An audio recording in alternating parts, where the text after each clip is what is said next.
ആമേൻ, ആമേൻ, ആമേൻ, ആമേൻ. ഞാൻ എൻ്റെ ഒരു അനുഭവം, എൻ്റെ ശുശ്രൂഷ ജീവിതത്തെപ്പറ്റി കർത്താവിൻ്റെ ദാസൻ പറഞ്ഞു.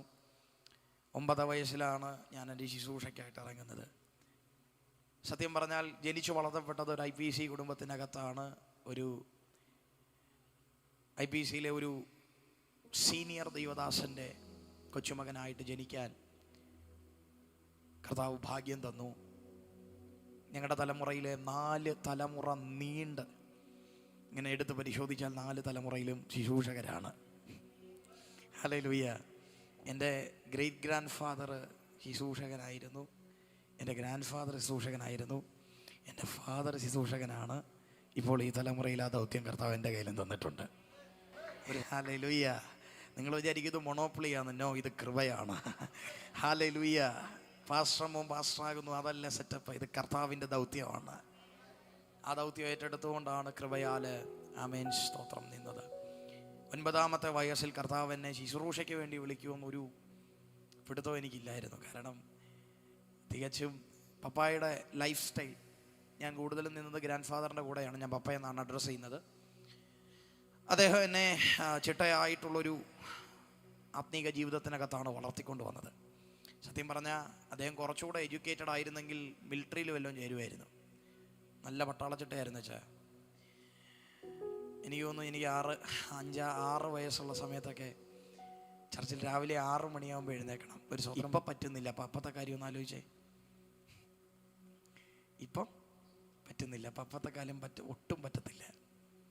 പക്ഷെ തട്ടി എഴുന്നേൽപ്പിക്കും. 6 മണിയാകുമ്പോൾ തട്ടി എഴുന്നേൽപ്പിക്കും. എഴുന്നേൽപ്പിച്ചിട്ട് 2 വട്ടം തട്ടും. പിന്നെ അവിടെ കിടക്കുകയാണെ 7:30 കഴിഞ്ഞിട്ട് മുമ്പോട്ട് വരുമ്പോൾ ഫുഡെന്ന് പറഞ്ഞാൽ പിന്നെ സൺഡേ സർവീസ് കഴിഞ്ഞിട്ടേ ഉള്ളൂ.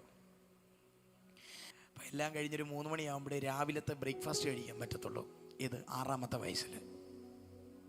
അയ്യോ, നിങ്ങൾ എൻ്റെ കൂടെ വരുന്നില്ല. സ്തോത്രം.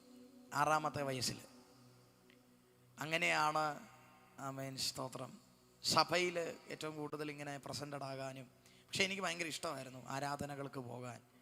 എല്ലാ മീറ്റിങ്ങുകളുടെയും 6 വയസ്സുള്ളപ്പോൾ തന്നെ എല്ലാ മീറ്റിങ്ങുകളുടെയും ഫ്രണ്ട് റോയായിരുന്നു എനിക്ക് ഏറ്റവും ഇഷ്ടം. ഒരു സ്വതന്ത്രം പറഞ്ഞേ, പപ്പായി പഠിപ്പിച്ചു തന്നുകൊണ്ടല്ല, ആ മീറ്റിങ്ങുകളിൽ ചെന്നിരിക്കുമ്പോൾ സത്യം പറഞ്ഞാൽ ഫ്രണ്ട് റോ വേറൊരാൾക്ക് വിട്ടുകൊടുക്കാൻ എനിക്ക് തോന്നത്തില്ലായിരുന്നു. സ്വതന്ത്രം പറഞ്ഞേ. ചർച്ചിലെ സഹോദരിമാരെല്ലാം എനിക്കെതിരായിരുന്നു. നന്നായിട്ട് സ്വതന്ത്രം പറ. കാരണം അവരുടെ കൈവശം ഇരിക്കുന്ന, എപ്പോഴും അവരുടെ കൈവശം ഇരിക്കുന്നൊരു സംഭവമാണ് ഈ ബൈബിൾ വായനയിൽ അവരെ തോൽപ്പിക്കാൻ പറ്റത്തില്ലെന്നുള്ള ഒരു പരിപാടി. ഞങ്ങളുടെ ചർച്ചിൽ അവർക്ക് ഭീഷണി ആദ്യമായിട്ട് കൊടുക്കുന്ന ഞാനാച്ചാ. സ്തോത്രം. ആദ്യമായിട്ട് അവർക്ക് ഭീഷണി കൊടുക്കുന്നത് ഞാനാണ്. 6ാമത്തെ വയസ്സിൽ പാസ്റ്റർമാർ ആര് ചർച്ചയിൽ വന്നാലും ആൻറ്റിമാർ ബൈബിൾ തുറക്കുന്നതിന് മുമ്പേ നമ്മൾ ബൈബിൾ തുറന്ന് വായിച്ചു കൊടുക്കും. തപ്പിയും തടഞ്ഞും വായിക്കുകയല്ല, അക്ഷരത്തെറ്റില്ലാതെ സ്ഫുടതയോടെ വായിച്ചു കൊടുക്കും. ആമേൻ സ്തോത്രം. അങ്ങനെ ബൈബിളുമായിട്ട് ഡെയിലി ബൈബിൾ വായിക്കണം, പ്രാർത്ഥിക്കണം എന്നുള്ളൊരു നിയമം വീട്ടിനകത്തുണ്ടായിരുന്നുകൊണ്ട് പ്രാർത്ഥിക്കാതെ കിടക്കാനൊക്കത്തില്ല. എനിക്കറിയാം എൻ്റെ മുമ്പിൽ ഇരിക്കുന്ന എൻ്റെ പ്രായക്കാർക്ക് ഇത് ദഹിക്കാൻ കുറച്ച് പാടാണ്. ഹല്ലേലൂയ. പക്ഷേ അങ്ങനെ ഒരു ലൈഫ് സ്റ്റൈലിനകത്താണ് വളർത്തിക്കൊണ്ട് വന്നത് പരിശുദ്ധാത്മാവ്. ദൈവം ഒരുത്തനെ വ്യത്യസ്തനാക്കാൻ തീരുമാനിച്ചാൽ അപ്പാടെ വ്യത്യസ്തനാക്കും. എത്ര പേർക്ക് രാമയും പറയാൻ പറ്റുന്നുണ്ട്? അപ്പം അങ്ങനെ 8ാമത്തെ വയസ്സ് വരെ എനിക്ക് ഒരു നല്ല വോർഷിപ്പ് ലീഡർ ആകാനുള്ള ആഗ്രഹമായിരുന്നു, അകത്ത് കൊതിയായിരുന്നു. ബിക്കോസ് ഞങ്ങളുടെ അവിടെ എല്ലാ വർഷവും കൺവെൻഷൻ വെക്കും പപ്പ. എല്ലാ വർഷവും ഒരു വലിയ കൺവെൻഷൻ വെക്കും. എന്ന് വെച്ചാൽ ഒരു 300 പേരൊക്കെ കൂടുന്ന വലിയൊരു കൺവെൻഷൻ വെക്കും. ഒരു വലിയ സ്റ്റേഡിയത്തിനകത്ത്, കൊച്ചു സ്റ്റേഡിയം, മിനി സ്റ്റേഡിയത്തിനകത്ത് ഒരു വലിയ കൺവെൻഷൻ വെക്കും. ഈ കൺവെൻഷന് ഞങ്ങളുടെ റോൾ എന്നാന്ന് വെച്ചാൽ, സിസ്റ്ററെ ഈ സ്വോത്രകാഴ്ചയ്ക്ക് പാട്ട് പാടാൻ വരത്തില്ലേ, അതാണ് ഞങ്ങളുടെ റോള്. ഞങ്ങൾക്ക് എല്ലാ കൊല്ലവും ഒറ്റ പാട്ടാണ്. നിങ്ങൾക്കറിയാം, ആർപ്പിന്നാദമുയരുന്നിതാ ഹല്ലേലൂയ ഹല്ലേലൂയ, മഹത്വത്തിൻ രാജൻ എഴുന്നള്ളുന്നു, കൊയ്ത്തിന്റെ അധിപനവൻ. ഈ പാട്ട് എനിക്ക് തോന്നുന്നു ഒത്തിരി വട്ടം എല്ലാ വർഷവും കൺവെൻഷന് ഞങ്ങളാണ്, ഞാനും എൻ്റെ സഹോദരനുമാണ് പാടാൻ കയറുന്നത്. അപ്പോഴേ പാസ്റ്റർമാർ കണ്ടിട്ട് പറയും, ഇവൻ്റെ അകത്തൊരു സാധനം ഉണ്ട് കേട്ടോ എന്ന് പറയും. ചർച്ചയിൽ വരുന്ന പാസ്റ്റർമാരല്ല. അങ്ങനെ ലൈഫ് ഇങ്ങനെ മുമ്പോട്ട് പോയിക്കൊണ്ടിരിക്കുമ്പോൾ കോട്ടയത്ത് നിന്ന് പാസ്റ്റർ ബോവസ് ഡേവിഡ് എന്ന് പറഞ്ഞൊരു ദൈവാസൻ ഞങ്ങളുടെ ചർച്ചിലെ, എൻ്റെ പപ്പായുടെ ചർച്ചിൽ, എൻ്റെ ഓൺ ഫാദറിൻ്റെ ചേർച്ചിൽ, അദ്ദേഹം ഒരു ഇൻഡിപെൻഡൻറ്റ് മിനിസ്ട്രിയോട് ചേർന്ന് നിൽക്കുകയായിരുന്നു. അദ്ദേഹം ആ ചർച്ചിൽ ശുശ്രൂഷിക്കാൻ വേണ്ടിയിട്ട് കർത്താവിൻ്റെ ദാസൻ പാസ്റ്റർ ബോവസ് ഡേവിഡ്, കോട്ടയത്തുള്ള ഒരു ദൈവാസനാണ്. അദ്ദേഹം കടന്നു വന്ന് പ്രാർത്ഥിച്ചുകൊണ്ടിരിക്കുമ്പോൾ ഒരു 3 days ഫാസ്റ്റിംഗ് പ്രെയർ ആണ്. ഞാൻ അതിൻ്റെ ഫ്രണ്ട് റോയിലുണ്ട്. നമുക്ക് ഫ്രണ്ട് റോ ഇട്ടുള്ള കളിയില്ല. അച്ഛൻ പ്രാർത്ഥിച്ചു തുടങ്ങി. ഞാൻ കണ്ണടച്ച് സ്തോത്രം, എനിക്ക് അന്ന് അന്യഭാഷാപരം കിട്ടിയിട്ടില്ല, പ്രാർത്ഥിച്ചുകൊണ്ടിരുന്നപ്പോൾ ഈ മനുഷ്യൻ, അന്നാണ് ഞാൻ ഓയിൽ അനോയിൻറ്റിങ് എന്താണെന്ന് അറിയുന്നത്. സ്തോത്രം പറഞ്ഞാട്ടെ, ഓയിൽ അനോയിൻറ്റിങ് ഞാൻ എന്താണെന്ന് അറിയുന്നത്. ഒരു പാരച്യൂട്ടിൻ്റെ 10 ബോട്ടിൽ ഇങ്ങനെ പൊട്ടിച്ചിട്ട് ആ മനുഷ്യൻ എൻ്റെ തലയുടെ മുകളിലൂടെ ഇങ്ങനെ ഒഴിച്ചു. ഒരു സ്തോത്രം പറഞ്ഞേ. അന്ന് മുമ്പിലിരുന്ന ഞാൻ ആ എണ്ണ ഒഴിച്ചതിൽ പിന്നെ ഞാൻ പുറകോട്ട് പോയി. എഴുന്നേറ്റ് വരുമ്പോൾ എൻ്റെ നാവിൽ പുതിയൊരു ഭാഷയുണ്ട്. അതിന് അന്യഭാഷയെന്ന് ഞാൻ വിളിക്കും, നമ്മൾ വിളിക്കാം. അതെൻ്റെ നാവിൽ കിട്ടി. അന്ന് രാത്രി എൻ്റെ പപ്പായി എൻ്റെ റൂമിനകത്ത് വന്നിട്ട് പറഞ്ഞു, ഇന്നു മുതൽ നീ അന്യഭാഷയിൽ പ്രാർത്ഥിച്ചു തുടങ്ങണം. ലൈഫിൽ ആദ്യമായിട്ട് കിട്ടിയ സംഭവത്തെ എങ്ങനെ ഉപയോഗിക്കണമെന്നുള്ള ഒരു അറിവ് എനിക്കില്ലായിരുന്നു. അപ്പോൾ പപ്പ വന്ന് പറയുക, ഇന്ന് നീ അന്യഭാഷയിൽ പ്രാർത്ഥിക്കണം. അതെന്തോ പ്രാർത്ഥനയാണ്? അന്യഭാഷാ പ്രാർത്ഥന ആദ്യമായിട്ട് കേൾക്കുക. ശരി, പ്രാർത്ഥിക്കാം. ഭാഷകൾ ഓരോന്നായി നാവിനകത്ത് മാറി മാറി വരാൻ തുടങ്ങി. അന്യഭാഷകളിൽ പ്രാർത്ഥിച്ചു തുടങ്ങിയതിൽ പിന്നെ വചനം വായിക്കുമ്പോൾ ഈ വചനം എന്നോട് സംസാരിക്കുന്നതായിട്ട് എനിക്ക് തോന്നി. നിങ്ങൾ എൻ്റെ കൂടെ വരുന്നില്ലല്ലോ. ഈ വചനം എന്നോട് സംസാരിക്കുന്നതായിട്ട് തോന്നി. കാരണം അന്യഭാഷ പറയുന്നതിന് മുമ്പ് വരെ എന്ന് പറഞ്ഞുകൊണ്ട്, അന്യഭാഷ പറഞ്ഞുകൊണ്ട് മാത്രം കർത്താവ് നിങ്ങളെ ഈ വചനത്തിൽ നിന്ന് സംസാരിക്കുന്നതല്ല. പക്ഷേ എൻ്റെ അനുഭവം ഞാൻ പറയുന്നത്, എന്നോട് കർത്താവ് അന്യഭാഷകളിൽ ഞാൻ പ്രാർത്ഥിച്ചു തുടങ്ങിയപ്പോൾ പെട്ടെന്ന് ഞാൻ വായിച്ചുകൊണ്ടിരുന്ന, സ്ഥിരമായി ഞാൻ വായിക്കുന്ന ബൈബിൾ എന്നോട് സംസാരിക്കാൻ തുടങ്ങി. ഞാൻ ഞെട്ടിപ്പോയി. ഒരു പുസ്തകം എന്നോട് സംസാരിക്കുകയോ? സ്തോത്രം പറഞ്ഞാട്ടെ. ഈ പുസ്തകം എന്നോട് സംസാരിക്കാൻ തുടങ്ങിയ ഓരോ മൊമെന്റിലും എൻ്റെ അകത്താരോ ഇരുന്ന് പറയാൻ തുടങ്ങി, നീ ആള് മാറുകയാണ്, ഈ വചനം നിന്നെ മാറ്റുകയാണ്, this is a time of transformation എന്നാരോ എൻ്റെ അകത്തിരുന്ന് പറയുന്നത് ഞാൻ ആത്മാവിൽ തിരിച്ചറിഞ്ഞു. അന്നതിന് കൈ കൊടുത്തു, ആ നിയോഗത്തിന് കൈ കൊടുത്തു. ഞാൻ ആദ്യമായിട്ട് പ്രസംഗിക്കുന്നത് ഇത്രയും വലിയൊരു ചർച്ചിലോ ഒത്തിരി വിശ്വാസികളുള്ള ഒരു കൂട്ടായ്മയിലോ അല്ല. 6 പേരിരിക്കുന്ന ഒരു കുടുംബ പ്രാർത്ഥനയിൽ ആദ്യത്തെ പ്രസംഗം. അതും ഈ പറഞ്ഞ പോലെ ഈ പാസ്റ്ററിനെ വിളിച്ച് മോനെ ചർച്ചിലോട്ട് വരണം എന്ന് പറഞ്ഞതുപോലെ പ്രത്യേകാൽ പറഞ്ഞിട്ടോ മുന്നറിയിപ്പ് വന്നിട്ടോ ഒന്നുമല്ല. പ്രാർത്ഥിക്കാൻ വേണ്ടി ചെന്നിരുന്നപ്പോൾ ഗ്രാൻഡ് ഫാദർ പറഞ്ഞു, മോനെ നീ ഇന്ന് പ്രസംഗിക്കണം. ഇതിന്റെ ABCD അറിയാത്ത ആളാ ഞാൻ. കുറെ മീറ്റിംഗ് കേട്ടിട്ടുണ്ട്, ബൈബിൾ വായിച്ചിട്ടുണ്ടെന്നല്ല അറിയാതെ, അതല്ലാതെ പ്രസംഗം എന്നാന്ന് നമ്മളോട് ചോദിച്ചാൽ നമുക്ക് അറിയത്തില്ല. കാരണം പ്രായം 9 സ്വത്രം പറ, പ്രായം 9. അപ്പം എന്നോട് പ്രസംഗിക്കാൻ പറഞ്ഞു. ഞാൻ ആകെ അന്താളിച്ചു. എന്തോ ഞാൻ പ്രസംഗിക്കാനോ? നടക്കുന്ന കാര്യം വല്ലതും പറ. ഞാനിത് പറഞ്ഞതിൻ്റെ തൊട്ട് പുറകെ പപ്പായി ഒന്ന് കണ്ണുരുട്ടി കാണിച്ചു. അന്നും പപ്പായിയെ പേടിയ, ഇന്നും പപ്പായി പേടിയ. അദ്ദേഹം നിത്യത വിശ്രമിക്കുന്നു, ഇന്നും പേടിയാ. ഇങ്ങനെ എന്നെ ഒരു നോട്ടം നോക്കി. ഞാൻ ചാടി എഴുന്നേറ്റു, പ്രസംഗിക്കാൻ തുടങ്ങി. എന്നാ പ്രസംഗിച്ചതെന്ന് എനിക്കറിയത്തില്ല. പ്രസംഗിച്ചു. ഹല്ലേലൂയ സ്തോത്രമായിരുന്നു കൂടുതലെന്ന് അമ്മച്ചി പറയുന്നത് കേട്ടു. ഞാനും എൻ്റെ പപ്പയുടെ മമ്മിയും പപ്പയുടെ പപ്പയും എൻ്റെ കുറച്ച് കസിൻസും, അതാണ് ആകെ ഉള്ള കൂട്ടം. റെസ്പോണ്ടിങ് ചെയ്യുന്ന ആകെ മമ്മി മാത്രമേ ഉള്ളൂ. പപ്പായി എന്നെ ഈ പറഞ്ഞ പോലെ ഏതോ വലിയ കൊലക്കുറ്റം ചെയ്ത് വെച്ച് നിൽക്കുന്ന പോലെ ഇങ്ങനെ വീക്ഷിക്കുകയാണ്. എന്നാടാ പറയാൻ പോകുന്നേ, കേൾക്കട്ടെ എന്നുള്ള മട്ടില് ഇങ്ങനെ വീക്ഷിച്ചുകൊണ്ടിരിക്കുക. സത്യം പറഞ്ഞാൽ അങ്ങനെയൊക്കെ നിൽക്കുമ്പോൾ നമുക്ക് പ്രസംഗം വരികയല്ല. ഇപ്പം നിങ്ങൾ ഇരിക്കുന്ന പോലാണെന്ന് പപ്പ ഇരുന്നത്. സ്തോത്രം. ഇവൻ എന്നാ ഈ പറയാൻ പോകുന്നതെന്നുള്ളതല്ലേ. സ്തോത്രം. അപ്പോൾ അങ്ങനെ ആ പ്രാർത്ഥനയ്ക്കകത്ത് പ്രസംഗിച്ചു തുടങ്ങി. അങ്ങനെ എല്ലാ ദിവസവും ഇതുപോലെ 5 മിനിറ്റ് 10 മിനിറ്റ് 15 മിനിറ്റായി. 15 മിനിറ്റ് കവിഞ്ഞപ്പോൾ പപ്പായ്ക്ക് ഒരു കാര്യം പിടികിട്ടി. ഇനി ഇവനെ കുടുംബ പ്രാർത്ഥനയിൽ പ്രസംഗിപ്പിച്ചിട്ട് കാര്യമില്ല, സൺഡേ സർവീസിൽ പ്രസംഗിപ്പിക്കാം. ഹല്ലേലൂയ. ഞങ്ങളുടെ സെൻറ്റർ അറിയാതെ, സെൻറ്ററിലെ ദൈവാസന്മാരറിയാതെ സൺഡേയിൽ ഞാൻ 15 മിനിറ്റ് മെസ്സേജ് കൊടുത്തു തുടങ്ങി. ഓർക്കണം, സൺഡേയിൽ 15 മിനിറ്റ് മെസ്സേജ് എന്ന് പറഞ്ഞാൽ വിശ്വാസികളുടെ മുമ്പിൽ പോയിട്ട് കയ്യും കാലും വിറയ്ക്കാതെ നിൽക്കുക. പക്ഷേ ഞാൻ അങ്ങ് നിന്ന് പ്രസംഗിക്കുകയാണ്. ഞാൻ കണ്ണടച്ച് സൂപ്പർ പ്രസംഗം. ഈ പ്രസംഗത്തിനിടയിൽ ആളുകളെ ദൈവാത്മാവ് തൊടുന്നുണ്ട്.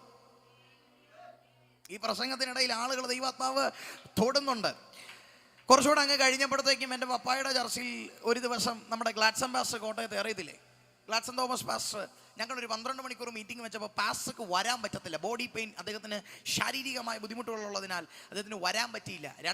അദ്ദേഹത്തിൻ്റെ, എനിക്ക് തോന്നുന്നു അദ്ദേഹത്തിൻ്റെ വെഡിങ് ടൈം ആയിരുന്നു ആ സമയത്ത്. അപ്പം അതുകൊണ്ട് അദ്ദേഹത്തിന് അതിൻ്റെ തിരക്കുകളും ശാരീരിക ബുദ്ധിമുട്ടും കാരണം അദ്ദേഹം വന്നില്ല. മത്തിയാസിന് ചീട്ട് വീണെന്ന് പറഞ്ഞ പോലെ എനിക്കൊരു ചീട്ട് വീണു. 1 മണിക്കൂർ. സ്വത്രം പറഞ്ഞാട്ടെ. ലൈഫിൽ അരമണിക്കൂറിന് മുകളിൽ ശുശ്രൂഷിക്കാത്ത ഞാൻ അന്ന് 1.5 മണിക്കൂർ പ്രസംഗിപ്പിച്ചു എന്ന് പറയുന്നതായിരിക്കും ശരി. ആ 1.5 മണിക്കൂറത്തെ പ്രസംഗത്തിൻ്റെ ഒരു ക്ലിപ്പിംഗ് കർത്താവിൻ്റെ ദാസൻ പാസ്റ്റർ ആന്റണി ഫ്രാൻസിസ് അവർ തിരുവല്ലയിലുള്ള അദ്ദേഹത്തിൻ്റെ ആ ദൈവദാസൻ്റെ ആത്മീക പിതാവ് അദ്ദേഹം അവിടെ ഇരുന്ന് കാണാനിടയായി. അദ്ദേഹം ആ ക്ലിപ്പിംഗ് കണ്ടപ്പോൾ എൻ്റെ പപ്പയോട് ഗ്ലാഡ്സൺ പാസ്റ്റർ വെഡിങ് വെച്ച് പറഞ്ഞു, ഇവനെയും കൊണ്ട് തിരുവല്ലയിൽ ഒരു 12 മണിക്കൂറിന് വാ. ഫസ്റ്റ് ഒഫീഷ്യൽ മീറ്റിങ്ങിന് എന്നെ വിളിക്കുന്നതാണ്. എത്രാമത്തെ വയസ്സിലാണെന്നറിയോ? 9.5 വയസ്സിൽ. ഒരു സ്വതന്ത്രം പറഞ്ഞാട്ടെ. 9.5 വയസ്സിൽ അന്ന് പ്രബലപ്പെട്ട് നിൽക്കുന്ന ദൈവദാസന്മാരോടുകൂടെ ബിലീവേഴ്സ് എന്ന ഓഡിറ്റോറിയത്തിൽ, തിരുവല്ല ബിലീവേഴ്സിൻ്റെ യൂത്ത് ഓഡിറ്റോറിയത്തിനകത്തേക്ക് ഞങ്ങൾ കയറി ചെല്ലുകയാണ്. ആന്റണി പാസ്റ്റർ കയറി വന്നപാട് എന്നോട് ചോദിച്ച ചോദ്യം എത്ര മണിക്കൂർ പ്രസംഗിക്കുക എന്നുള്ളതാണ്. എൻ്റെ ഒരു തൻ്റെ ഇടത്തിൽ ഞാനങ്ങ് പറഞ്ഞു, അല്ലെങ്കിൽ അകത്തുനിന്ന് ആരോ പ്രേരിപ്പിച്ചുകൊണ്ട് ഞാൻ പറഞ്ഞു, എത്ര സമയം തന്നാലും പ്രസംഗിക്കാം. ആവേശമാണോ ആത്മാവാണോ അറിയത്തില്ല, പറഞ്ഞു എത്ര തന്നാലും പ്രസംഗിക്കാം. ഒരു സ്വതന്ത്രം പറഞ്ഞാട്ടെ. പാസ്റ്റർ പറഞ്ഞു, നീ 5 മണിക്കൂർ പ്രസംഗിക്കേ. ഞാൻ പറഞ്ഞു, ഞാൻ 5 മണിക്കൂർ പ്രസംഗിക്കും. 3 സെക്ഷൻ കഴിഞ്ഞ് 4ാമത്തെ സെക്ഷൻ എൻ്റെ കയ്യിലേക്ക് ദൈവദാസൻ മൈക്ക് തന്നു. അന്ന് പ്രസംഗിച്ചത് ജോയൽ അല്ലായിരുന്നു. ഓ ഗോഡ്, ആരോടായി പറയുന്നേ? അന്ന് പ്രസംഗിച്ചത് ജോയൽ മാത്യു എന്ന വ്യക്തിയല്ലായിരുന്നു. സത്യം ഞാൻ ആത്മാവി വിളിച്ച് പറയാം, അന്ന് എൻ്റെ ലൈഫിൽ ആദ്യമായിട്ട് 5.5 മണിക്കൂർ ആ ഓഡിറ്റോറിയത്തിൽ പരിശുദ്ധാത്മാവിനെ ശുശ്രൂഷിപ്പിച്ചു. 5.5 മണിക്കൂർ ഒരു മനുഷ്യനെ നിലത്തിരിക്കാൻ പരിശുദ്ധാത്മാവ് അനുവദിച്ചിട്ടില്ല. ചെറിയ വ്യക്തികൾ മുതൽ വലിയ വ്യക്തികൾ വരെ ദൈവ സാന്നിധ്യം കൊണ്ട് ആ ആലയം നിറയാൻ തുടങ്ങി. അവരുടെ ആളുകൾക്കകത്തുനിന്ന് കൺട്രോൾ വിട്ടുപോകാൻ തുടങ്ങി. പലരുടെയും ശരീരത്തിനകത്ത് വഹിക്കാൻ പറ്റാത്ത തീയിറങ്ങി. അന്ന് പരിശുദ്ധാത്മാവ് പറഞ്ഞു, ജോയലേ, ഇവിടെ വെച്ച് നിന്റെ ഓട്ടം തുടങ്ങുകയാണ്. ഇവിടെ വെച്ച് നീ എന്ന വ്യക്തിയുടെ യാത്ര ആരംഭിക്കുകയാണ്. ഇന്ന് വിശ്വാസത്തോടെ പ്രാർത്ഥിക്കുന്നെങ്കിൽ ഇവിടുത്തെ യൗവനക്കാരിലും അങ്ങനെ ഒരു പകർച്ച എന്റെ ദൈവം വെച്ചിരിക്കും. ആൺപെൺ വ്യത്യാസമില്ലാതെ, പ്രായഭേദമില്ലാതെ നിന്റെ തലമുറയെ നിന്നെ എന്റെ ദൈവം ഉപയോഗിക്കുമെന്ന് ഇന്ന് പ്രഭാതത്തിൽ പറഞ്ഞാൽ സ്വീകരിക്കുന്നവർ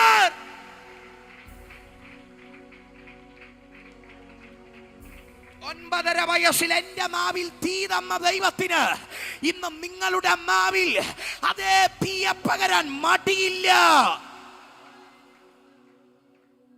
എന്റെ ദൈവത്തിന് പ്രായം വിഷയമായിരുന്നെങ്കിൽ ശമൂവേൽ ദൈവസന്നിധി വരത്തില്ലായിരുന്നു. എന്റെ ദൈവത്തിന് പ്രായം വിഷയമായിരുന്നെങ്കിൽ ഇരമ്യാവ് പ്രവചിക്കില്ലായിരുന്നു. പക്ഷെ എന്റെ ദൈവത്തിന് അതില്ലാത്തത് കൊണ്ടാണ് ഇന്ന് പ്രഭാതത്തിൽ ഞാൻ നിങ്ങളോട് പറയുന്നത്, എന്റെ ദൈവത്തിന് പ്രായമോ പക്വതയോ ആവശ്യമില്ല. അവൈലബിൾ ആണെങ്കിൽ അവൻ നിന്നെ എടുത്ത് പ്രയോജനപ്പെടുത്തും. ഇത് ഞാൻ പറയുന്നത് ആരോ കേട്ട് പറഞ്ഞ ദൂതുവായിട്ടല്ല വന്നത്, എന്റെ അനുഭവം കൊണ്ട് പറയുകയാണ്. അങ്ങനെയാണ് ശുശ്രൂഷ ജീവിതത്തിലേക്ക് ആമേൻ സ്തോത്രം ചെല്ലുന്നത്. 12ാമത്തെ വയസ്സിൽ ആമേൻ ഞങ്ങളുടെ തന്നെ ഒരു മീറ്റിങ്ങിനകത്ത് ഞാൻ പ്രസംഗിച്ച ഒരു വിഷയം ലോകമെമ്പാടുമുള്ള ആളുകൾക്ക് എന്നെ കീറിപ്പറിച്ച് കൊത്തിത്തിന്നാനുള്ളൊരു ആമേൻ സബ്ജക്റ്റായി മാറി. പ്രസംഗിച്ച വിഷയം ന്യായപ്രമാണത്താലുള്ള നീതീകരണമാണോ പരിശുദ്ധാത്മാവിനുള്ള നീതീകരണമാണോ ജനത്തിനാവശ്യം? എൻ്റെ പ്രസംഗത്തെക്കാൾ കൂടുതൽ, ആ വിഷയത്തെക്കാൾ കൂടുതൽ ആളുകൾ ശ്രദ്ധിച്ചത് ഞാൻ എന്ന വ്യക്തിയുടെ ശബ്ദത്തെയും ഞാൻ എന്ന വ്യക്തിയുടെ രൂപത്തെയുമാണ്. ഒരു സ്തോത്രം പറഞ്ഞാട്ടെ. എനിവേസ്, അതിനപ്പുറം എനിക്കൊരു കാര്യം പിടികിട്ടി. ഇന്ന് ശുശ്രൂഷയിൽ ദൈവദാസൻ പറഞ്ഞതുപോലെ 11 വർഷങ്ങൾ ദൈവത്തെ ഇങ്ങനെ നിർത്താതെ ശുശ്രൂഷിക്കുമ്പോൾ ഞാൻ എന്ന വ്യക്തിയിൽ കർത്താവ് എനിക്ക് തന്ന ഒരു വാക്ക് ഞാൻ പറയട്ടെ ദൈവമക്കളെ, അവൈലബിൾ ആകാൻ റെഡിയാണോ? എനിക്കിതിനകത്ത് മുതിർന്നവരെക്കാൾ കൂടുതൽ യൗവനക്കാരുടെ ശബ്ദം കേൾക്കാനാണ് താല്പര്യം. അവൈലബിൾ ആകാൻ റെഡിയാണോ? അവൈലബിലിറ്റി ഇല്ലാത്തതുപോലെ ദൈവം നിന്നെ ഓടിക്കും. അവൈലബിലിറ്റി ഇല്ലാത്തതുപോലെ ദൈവം നിന്നെ ഓടിക്കും. നീ ഒന്ന് അവൈലബിൾ ആക. നീ ഒന്ന് ദൈവത്തിനൊന്ന് ഇരുന്നു കൊടുക്ക. നീ എന്ന വ്യക്തിയെ ഒന്ന് വിട്ടുകൊടുക്ക. നിന്റെ വീട്ടുകാർക്ക്, നിന്റെ കൂട്ടുകാർക്ക്, നിന്റെ സഭാവിശ്വാസികൾക്ക് നീ ആരാണെന്ന് അറിയാത്ത വിധം നിന്നെ പിരിക്കാൻ കഴിയുന്ന ഒരുവനെയാണ് ഞാൻ വിശ്വസിക്കുന്നത്, ഞാൻ ചുമക്കുന്നത്. ഹല്ലേലൂയ. അങ്ങനെയാണ് ആത്മജീവിതം മുമ്പോട്ട് കൊണ്ടുപോകുന്നത്. ഇന്ന് ആമേൻ, ജൂലൈ മാസം 12-ാം തീയതി നിങ്ങളെ അഭിസംബോധന ചെയ്യാൻ കർത്താവ് ഇവിടെ കൊണ്ട് നിർത്തിയത്.